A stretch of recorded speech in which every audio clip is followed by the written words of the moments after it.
Speaking of a job with an American billionaire, the main event, at least they didn't start out the show. I could enjoy, well, not enjoy, I could watch the rest of the show in peace and quiet. Then we get, at the end, the 8-man tag team match with Jungle Boy and Dino Douche and the Lucha Brothers with Dwarf Dong Sucker against the Hardley Boys and the No Good Brothers with their managers, Don Fallis and Brandon Cutlet. And this was the last, 15, 20 minutes of the show. And it was the same as always. I watched for a few seconds and my mind wandered and I started doing notes on the rest of this program. And every time I'd look up, there was some other ridiculous gyration or gymnastics exhibition going on, or somebody throwing Jungle Boy in a flip off onto 15 people to catch him. They're not capable of having a fucking match of any other kind. So for 15 minutes, this was just basically movement back and forth for no reason. Twinkle Toes. Did you see Twinkle Toes? Now his hair is dyed jet black. He looked like Crowbar. He looks just like Devon Storm. Too bad he can't work like Crowbar. But now it looked like it was Bill Dundee black. It was so black lightning bugs follow it around in the daytime. It was blacker than a banker's heart. Have I mentioned how black? I saw dwarf stars crashing into Twinkle Toes' head. That's how black his hair was. Have I mentioned how black it was? Dwarf stars, you say. Dwarf stars coming in because of the black hole that was generated by. See, you got to have an astronomy background. So they had this match. I don't know what the fuck happened. I can't remember who won. I wasn't paying any attention because, as I mentioned, it was repetitious bullshit. But then Twinkle Toes came out with his hair dyed black. They dropped the cage. They had the cage hanging over the ring. Even though there was no cage match, they wanted to show what the cage looked like if you're going to buy the pay-per-view on Sunday. And they did another one of these long, fake, self-indulgent circle jerks that lasted forever and that nobody cares about, where all of the elite heels just beat up the baby faces beyond all reason while they were in the cage. And Tony Schiavone had a shoot comment. I don't think he meant it that way, but he said, "This is beyond horrible." Yes, it was.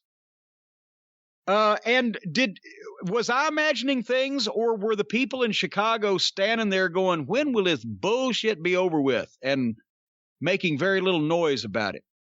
Yeah, I noticed that too. It reminded me of late era NWO being booked by 1990 Ole Anderson. There you go. That cage. The cage is what made me think of Ole. And then I was like, yeah, the booking of the Bucks in the main event here is not that dissimilar to how to misbook the Horsemen under Ole Anderson. This fucking went on forever. This was bad. And I'll just say it here. I was just going to say it before. You said it wasn't the worst show. I thought this was a horrible episode of AEW Dynamite. Specifically, a horrible go-home show to the pay-per-view. This didn't make me want to see Omega and the Bucks at the pay-per-view. It made me not want to see them again. See, you misunderstood you misrepresented my comment, Brian. I said this wasn't the worst show I've ever seen. I didn't say it was any good. It certainly wasn't anything that would make people want to buy the pay-per-view, except because CM Punk is on it. But at least they had one wrestling match with the wrong winner and a good promo until the job guys kind of fucked that up. But no, that's it's like they have watched wrestling television from the past. I'm talking about Twinkle Toes and Callus and the Hardley Boys, and they imitate things that the main event guys did in the last segments of those shows that they've watched in the past. And so they do it, but they don't do it as well, and it takes longer, and it's not set up as well, and it just goes on forever. And these people in Chicago, the AEW fans, were starting to not give a flying fuck. And I've been saying this for 2 years. The more you see of these guys with clear eyes and not being under the influence of some mass hypnosis or whatever, but the more you watch old Twinkle Toes, and the more you watch the Hardley Boys, the more you've seen them, because they do the same shit over and over. And it's not good to begin with. So this was another one of those things. They just beat the baby faces up forever and acted like people were mad at them. And everybody was standing there going, fuck, more of this. The lack of reaction has been, I said that last week, I think, that whenever they've had these tag team matches to set up the cage match at the pay-per-view, and the Bucks come out and get their entrance after the teams have been announced, I thought the lack of reaction, the lack of boos, the lack of anything was telling, and I thought the same thing here. And the longer Omega was on that mic, and the longer the endless beatdown that no one really cared to see went on. And you know what? You're right. The microphone work was making what you were seeing physically done in the ring that much worse, and seemed like it was dragging that much longer, because it's also so phony and non-genuine what he's saying at the same time. I've said it before. It's like Tony Khan announces these matches and people want to see them, and then booking like this makes me not want to see it. You know, and I think that's part of the issue. They do those, what are those shows called? I forget the name of it. HBO used to do it, UFC, where, you know, it's like professionally filmed, and they do the little one-on-one interviews and they tell the story. Yeah, they're 24/7. They're 24/7. Yeah. AEW does that. They're about to do another one for this pay-per-view. I've seen their previous ones. Even the ones like with the Bucks and Omega, it's better than what they do on TV. It makes you more likely to want to see them get their ass kicked or in a match than what's on TV. I think AEW would be better served waiving the last hour of the last Dynamite before a pay-per-view and just turning that whole hour over to that. The countdown show. It does a better job of making you want to see that pay-per-view than the fucking go-home show. You know why? Because now it's in the hands of the production crew, and they can take certain highlights.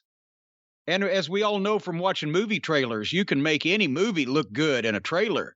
They can take the highlights, they can write a voiceover, they can make the story linear and understandable, and put the highlights to it, and you're like, wow. And it's just then when you see in one take the unedited live performance of many of these guys, you go, oh.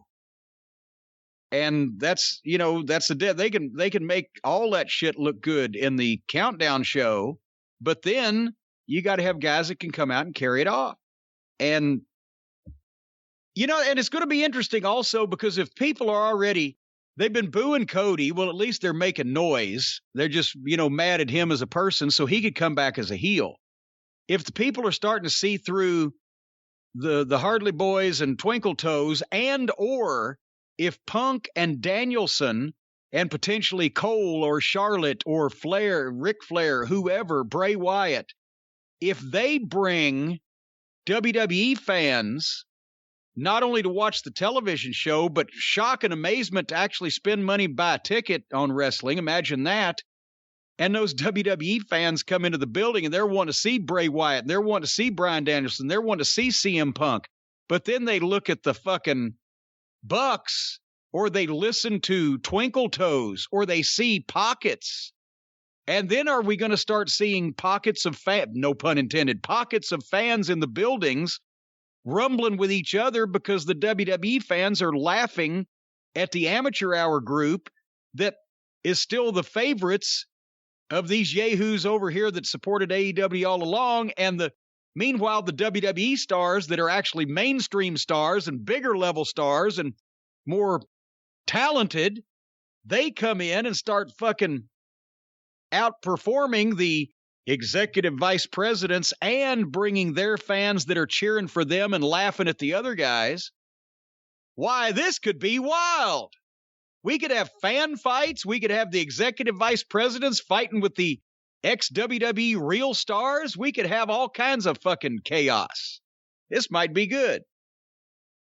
I'm all for chaos. Why don't you guys sign Tessa and Enzo? Let's just get everyone in there. Well, wait a minute. Now we're talking about bringing stars in. Tessa would be a star. Enzo would be a... I'm just looking for the chaos. He might be one of those dwarf stars. You know, no one wants to say it, and no one wants to hear it, and I don't know why we're going to talk about it here during the AEW review. But Enzo Amore was fucking great on the microphone, and he was someone who you would pay to see get his ass kicked. It's just he was a nutcase. Yeah. But I actually, not a great worker in the traditional sense, but I thought he was a great wrestling personality. But it just nobody actually wants to be around him in person for real, right? That's the only catch. Yeah, well, sometimes he worked himself into a shoot, I guess.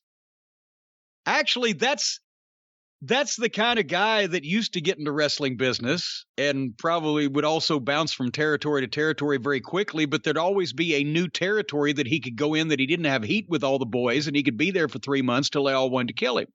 And he could draw some money that way because you do want to beat the fuck out of him no matter who you are. But, oh well. And I said it to you last week, and I think in some sense you need to separate Omega and the Bucks.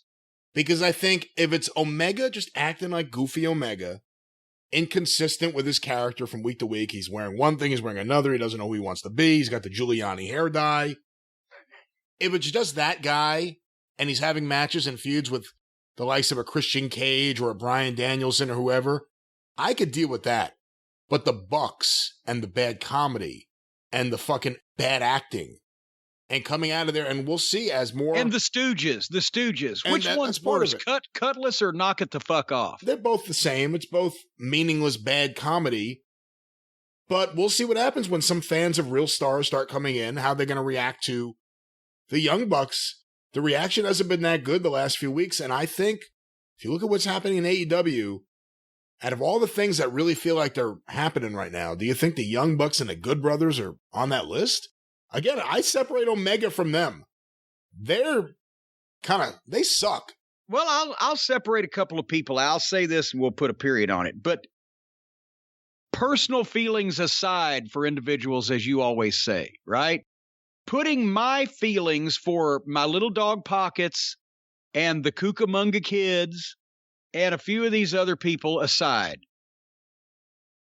If WWE fans in any sizable, appreciable number, a couple of thousand in the arena at their house shows, or a couple of 100,000 on television, a number enough to move the overall needle, and that's where we're at these days. If those people who hadn't watched wrestling in 6 or 7 years since Punk has been gone, and remember him from the WWE, and they have no frame of reference for what's gone on over the past several years, and they hear that Punk is back, and they turn on the television, and they see Pockets, or they see the Bucks, or a couple of other specific, of these individuals, you mean to tell me that you don't think everybody isn't willing to acknowledge that those fans would laugh and go, what the fuck is this? They have children doing this now? Or what is this, stupid? Is this comedy? Is this supposed to be a parody? Would they understand it? Even if you've been away from wrestling for 6 or 7 years, would those people, I guess what I'm saying is there any other reaction they would have but to laugh and go, what the fuck is this?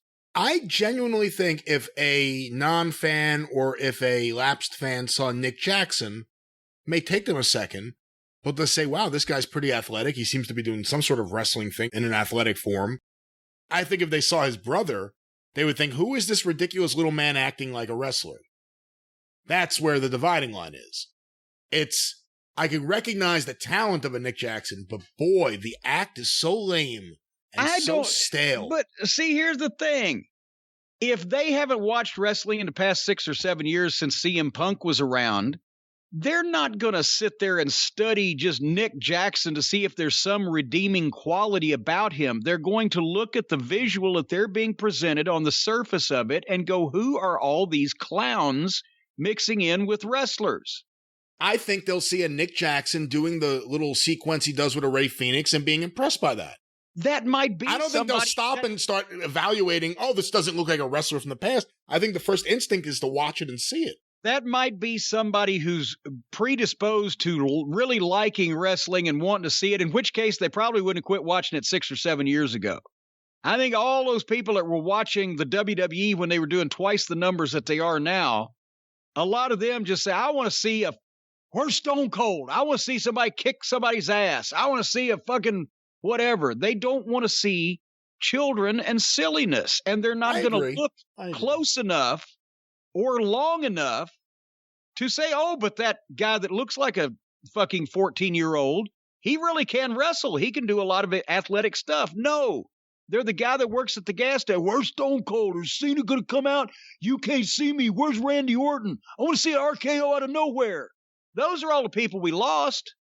The only ones we haven't run off yet as an industry as a whole, professional wrestling, the only ones we haven't run off yet are the ones who are smart to everything, and you will have to run them off with a fucking stick.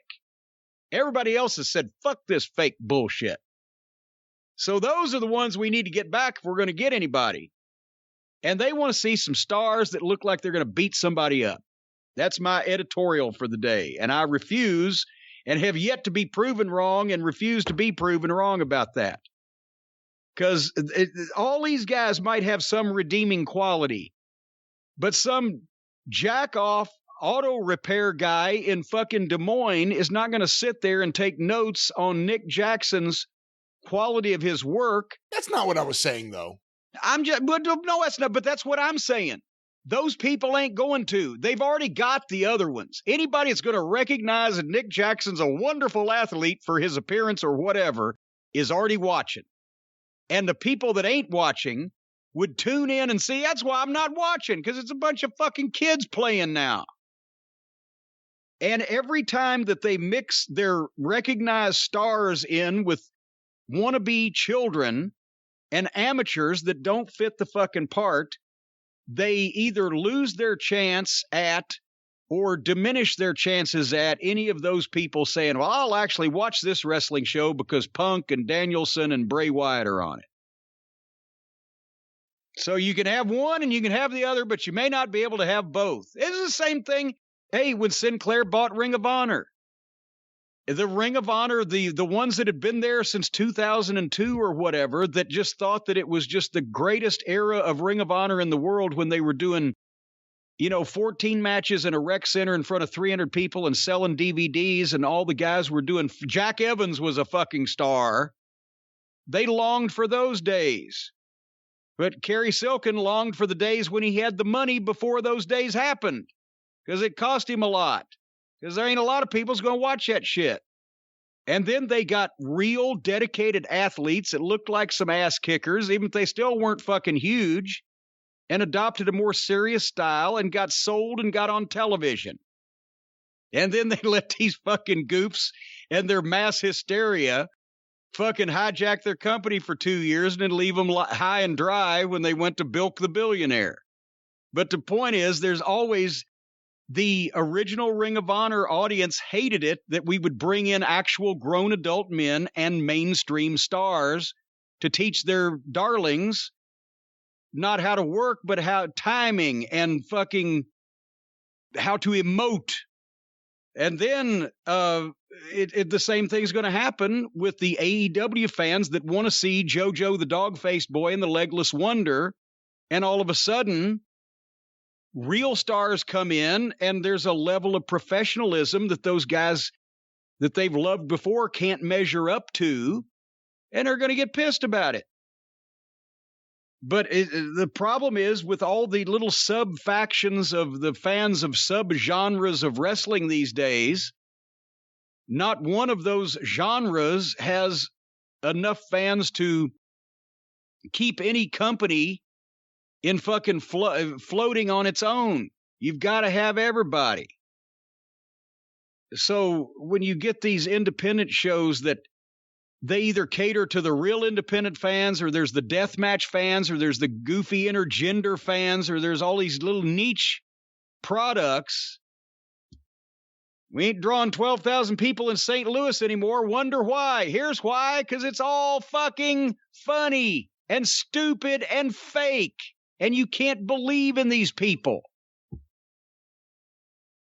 Closing thoughts, my boy. Well, those were blistering comments. And that's what happens when you hit the wrong button.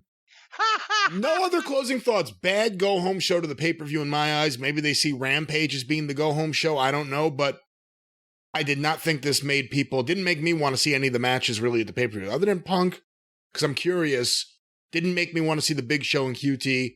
Certainly didn't make me want to see Jericho and MJF.